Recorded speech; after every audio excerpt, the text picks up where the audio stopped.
প্রতিদিন ভর্তুকি মূল্যে প্রতি কেজি চাল 30 টাকায় বিক্রি করা হচ্ছে।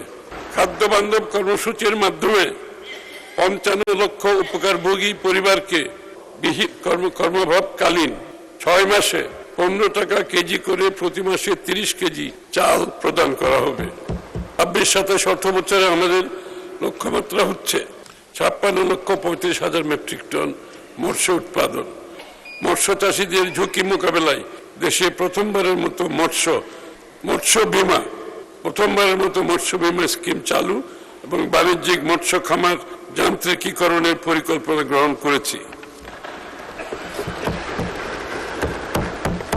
সংশ্লিষ্ট অন্যান্য মন্ত্রণালয়ের পাশাপাশি কৃষি মন্ত্রণালয় ব্যাপক উদ্যোগ গ্রহণ করেছে।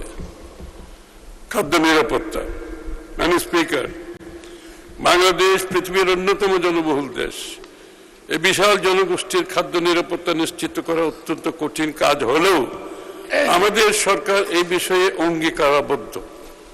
এই লক্ষ্যে সরকারি পর্যায়ে খাদ্যশস্য ধারণ ক্ষমতা বর্তমান 23.16 লক্ষ মেট্রিক টন হতে বৃদ্ধি করে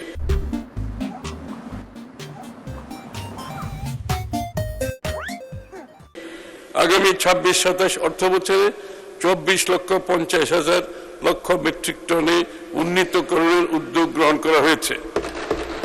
25-26 অর্থ বছরে খাদ্যশস্য সংগ্রহের সংশোধিত লক্ষ্যমাত্রা 38.19 লক্ষ মেট্রিক টন 38.19 লক্ষ মেট্রিক টন, যা 2026-27 অর্থ বছরে 41 লক্ষ মেট্রিক টনে উন্নীতকরণের পদক্ষেপ গ্রহণ করা হয়েছে।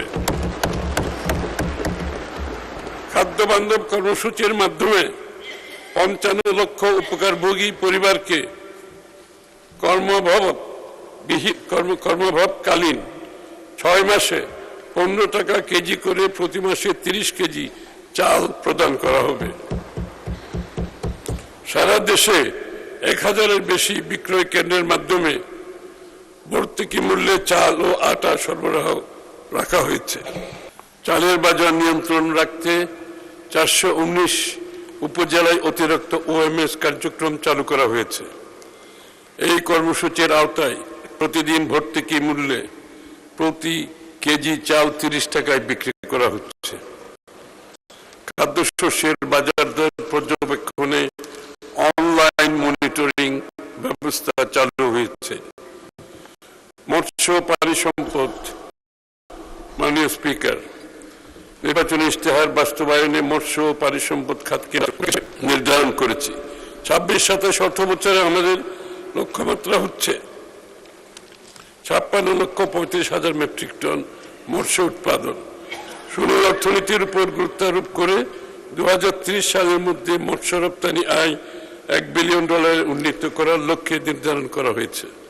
আমরা প্রকৃত মৎস্যজীবী ও কৃষকদের সুরক্ষায় জলাতার নীতির ভিত্তিতে আমাদের প্রকৃত মৎস্যজীবীদের কথা চিন্তা করে তাদের দৈনন্দিন জীবনে বিষয়গুলো তাদের একটি অংশ, এটাকে মাথায় রেখে আমরা এই নীতির ভিত্তিতে জলমহল, উপকূলীয় খাল, হাওরগুলো স্থানীয় মৎস্যজীবী দরিদ্র জনগোষ্ঠীর জন্য উন্মুক্ত করার উদ্যোগ গ্রহণ করেছি। 15 লক্ষ জেলে পরিবারকে BGF সুবিধার আওতায় আনার কার্যক্রম গ্রহণ করেছি। মৎস্য চাষীদের ঝুঁকি মোকাবেলায় দেশে প্রথমবারের মতো মৎস্য বীমা স্কিম চালু এবং বাণিজ্যিক মৎস্য খামার যান্ত্রিকীকরণের পরিকল্পনা গ্রহণ করেছি। হাঁস মুরগি ও মৎস্য খামারের জন্য নিরাপদ ও মানসম্মত ফিড উৎপাদন ও সরবরাহ নিশ্চিত করার লক্ষ্যে আমরা প্রয়োজনীয় পদক্ষেপ গ্রহণ করেছি।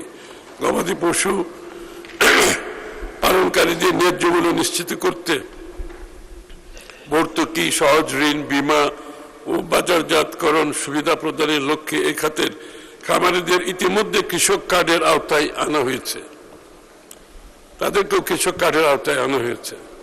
মাননীয় স্পিকার, 2026-27 অর্থ বছরে কৃষি, খাদ্য এবং মৎস্য পানি সম্পদ মন্ত্রণালয়ের জন্য মোট 43,335 কোটি টাকা বরাদ্দ প্রদানের প্রস্তাব করছি, যা জিডিপির 0.3%।